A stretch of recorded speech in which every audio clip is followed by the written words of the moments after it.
Ron Close from the Lido. I would like to suggest you call a straw poll as to those who are totally opposed to the current proposed location as you just gave it. It will impede the views. It will produce all sorts of problems for people in that area. The council has received a large number of letters from residents, and we want that to be considered. It should be moved elsewhere. Absolutely. Of course, your concerns will be considered.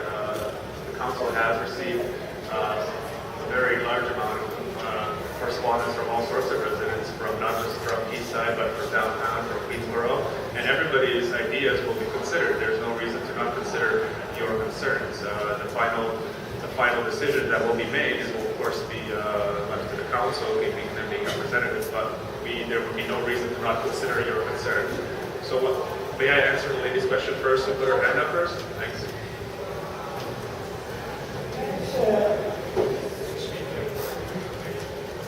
Well, sir, thank you very much for the presentation.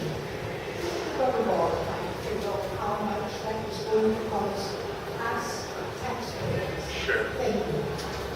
So the current budget we're trying to work with is $11.5 million. That budget, the majority of that will be coming from the DAP funding, and the balance would be probably going through fundraising through various agencies, as well as looking at government grants that are upcoming, obviously. So that's kind of our strategy. But the budget we're looking at is about $11.5 million that we want to work with. I'd like to say something. The people on the key, I live on the key, my name's Dennis, I live down on the key in Renaissance, and I'm with this group here, but the people on the key, I'm not saying they're against the bridge, but I'm saying the way that the whole situation's being handled so secret, it's unbelievable. It's like, I mean, you're already talking about putting out tenders, and you started this presentation, you said, we've talked with this group, we've talked with this group, and this group, and this group, and there were the 5 main groups, and not once were the residents asked about their opinion on anything down there, and then we heard rumors that it was going to be down by the rail bridge, and people were going like, oh, okay. And I worked in Parks and Recreation for 34 years with City of Vancouver, Stanley Park, and it doesn't take a whole lot to move a children's play park there. And I thought, well, where the submarine was, there's an option there, and it's less impact on everybody because it's right close to the rail bridge. And then all of a sudden it gets moved again down right by Renaissance, which affects some people, especially the people in 1993 that stuck with the leaky condos situation, and now the city's kicking them in the ass again, okay? And then what a lot of people don't understand is at the very end, which the city owns, which is the dog park, you can go straight across from there to the old wharf, and that would have the least impact on the whole project, and people would probably be for it. But by sticking it right in front of where people have decided they want to live, and especially people that have been there a long time, to me, that is acid.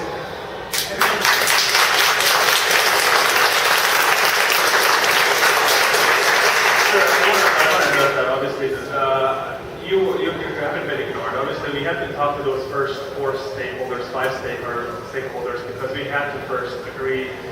We have to get permits from these regulatory bodies. There are government agencies that we have to address first. Be even to consider if there is a bridge going to be happening. Period. We kind of nailed that. We dealt with them, and they said, in principle, you can build a bridge, and that's what we needed. So now we're coming to the public, and this is obviously the phase that we're doing that. I mean, we can't consult with you on something that we don't know if the project is going to go ahead. So now, the last couple of months, we've been dealing starting in December. We had an open house here. We've now going through several stratas and several groups in the area. Now is the opportunity. This is where we're coming to. This is where you have your chance to say what your concerns are. And I mean, the only reason we're talking about the future is, we have a certain deadline on when the funding needs to be spent. And I mean, it's just, we're trying to kind of set some timelines. But this is the time. I mean, this is the time when we're coming to you. And this is your consultation period. This is where you can come and say what you need to say. My name is Anne Mackey. I'm from the Lido, and I'm sorry, but this doesn't feel like consultation. This feels like we have a plan, give us your feedback. And first of all, I think people are angry because when we did the council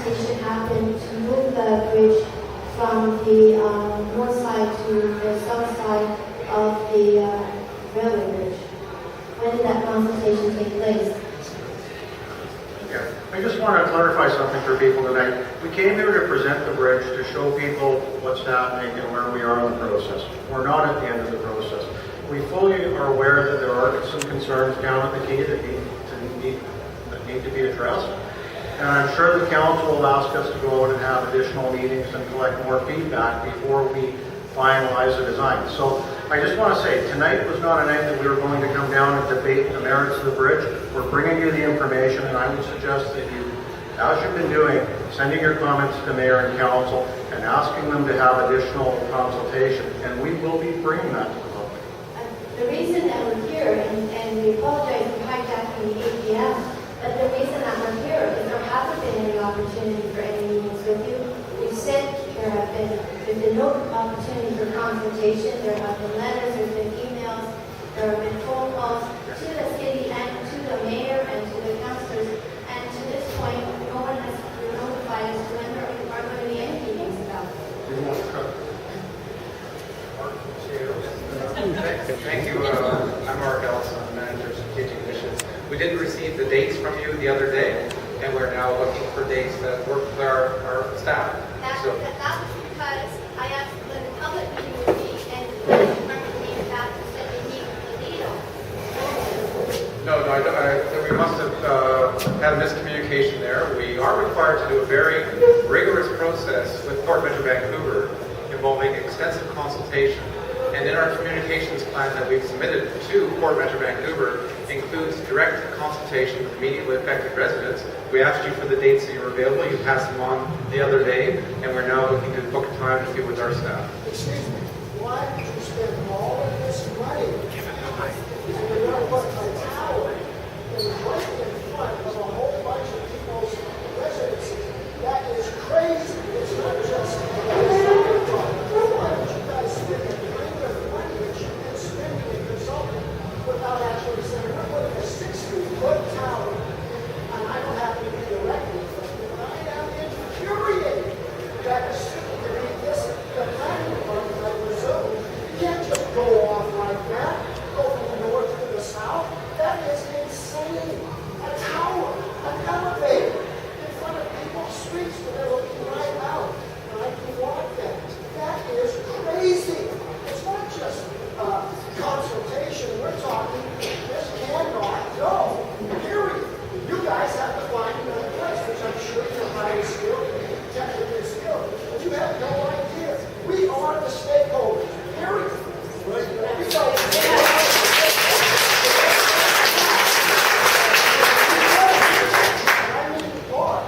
And I'm not directly affected, so I'm not going to apologize for being so upset because I am truly pissed off.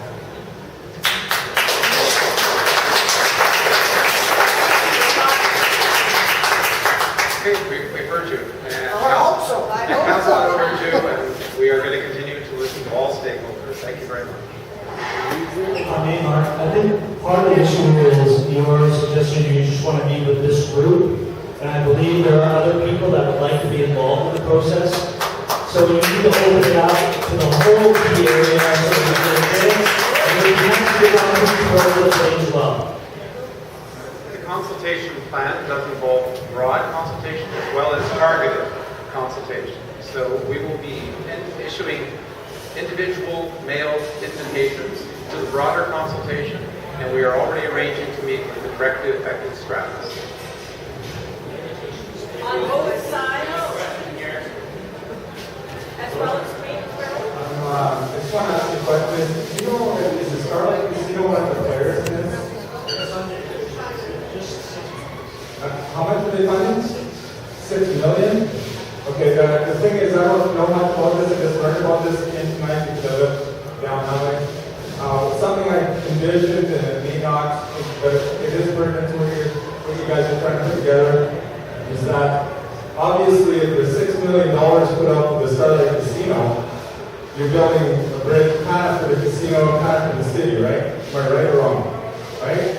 So the casino would probably have a shuttle bus at one end and a shuttle bus at the other end. Is that, have you thought about that? When the agreement was made with the province, about $60 million was made available in what's called development assistance compensation. And that was about over 10 years ago.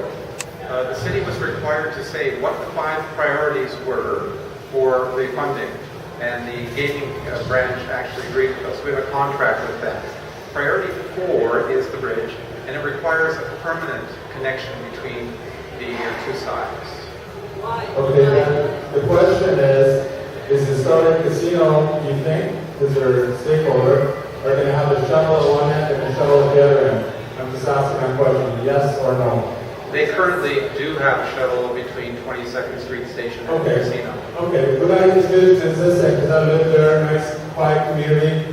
We do have between buildings public access, which is our property, but it's only an easement to the public right now.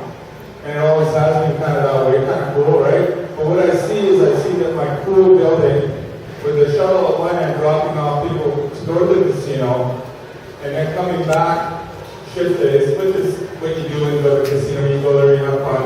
You come back, and now they're going to wander between our complexes back to that shuttle bus, because there's not a lot of places to stop along Quayside Drive there for the shuttle bus, except in front of our building, which is a perfect spot because that's where the city bus goes as well, and that's where the public will be walking to the casino through there. And I think that all these people have a pertinent point about the positioning of it, because that's one impact that I see as a person living there. And I think it's a very important thing. And also 2 parking. Someone likes to park there.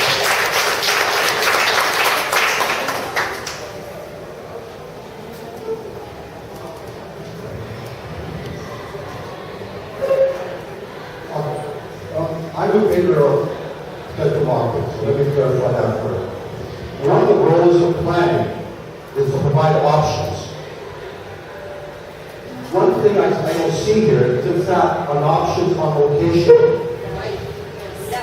It is the duty of planning to provide that to the community. What we see here tonight is a finished product that has a tower in a certain location. There are other options. I think the other options are very clear here. On the key, if you know the key. The dog park has been talked about. 1,800 individuals signed a petition 2 years ago directing the planning department to look at the dog park. What happened to that information? I don't know. A secondary concern. It affects the individuals right where the tower is. My concern is once you put a tower, a 5-meter tower, 8-meter tower on one part of the key, what stops the city putting other towers around the rest of the key? And therefore, this structure will impact every single person living on the key right now. So the answer to the city is very clear. The tower cannot go where it's going to go right now. Look for another location. You don't even have to do consultation, folks. That's a very simple, clear answer.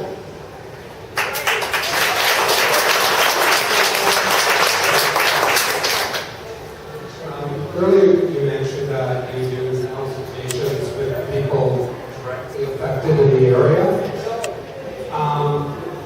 I would believe that every single resident in Quayside, from the dog park down to K Court, should have a voice in this.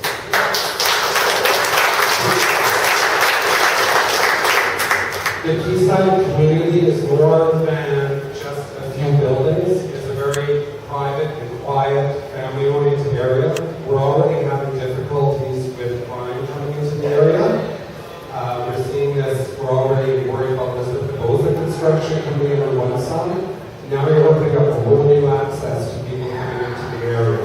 So I believe every single voice in the Quayside area should be consulted, not just a few buildings.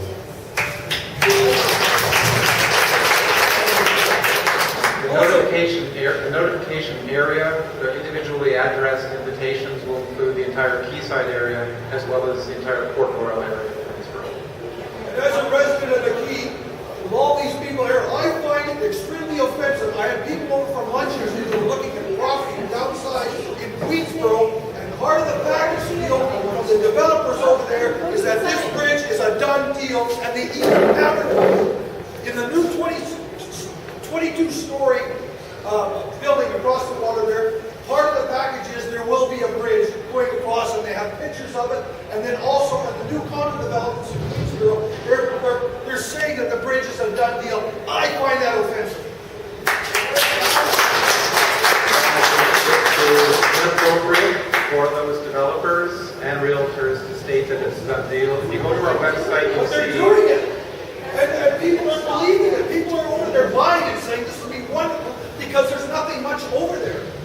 casino is pushing it for business, but the people that it's going to affect the most is the whole key area will be affected on this side. We are aware of that. We've instructed the developer that he should not indicate that the bridge is a done deal.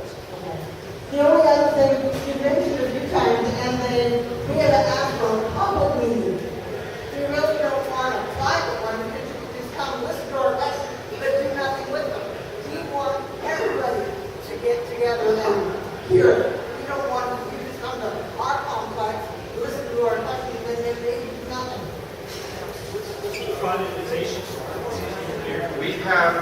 We have requests from Stratus that we are going to honor. So they have asked for individual strata meetings. We'll honor that. And we also will have general meetings. And as I mentioned, there will be broadly mailed invitations to all those in the study area, and all can come and hear what others have to say.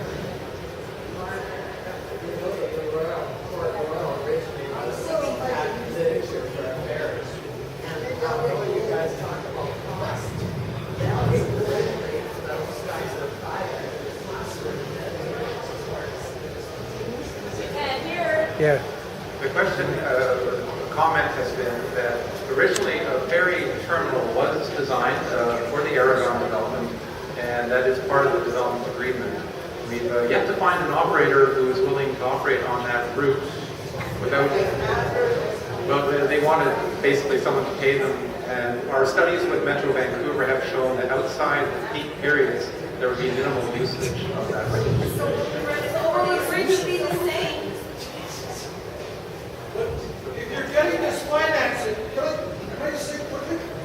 On that question, if you're getting the financing from the $6 million from the casino, then there's no, I would suggest that it's not a bad idea that for the, say, the peak months of, say, April 1st till November 1st, you run a small ferry down to the casino area, across the river, maybe gravel island ferries can be contacted. The city of New Westminster and the casinos will subsidize that. We'll see how many people use the service, and if it's a bus, it's a bus. If it's really popular, it could be a business.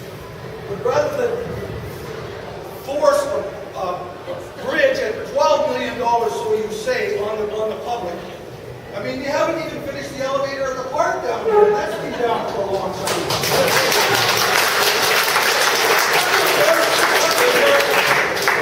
We're taking down every comment tonight, and that will all be available, the summary of comments, and your idea will be put forward in our summary council. Thank you. I just have one quick question, and that is, I think the point that's been made that there could be alternatives. We haven't heard a response to that one. Are there alternatives? Is the dog park area an alternative, or does that interfere with the marine traffic?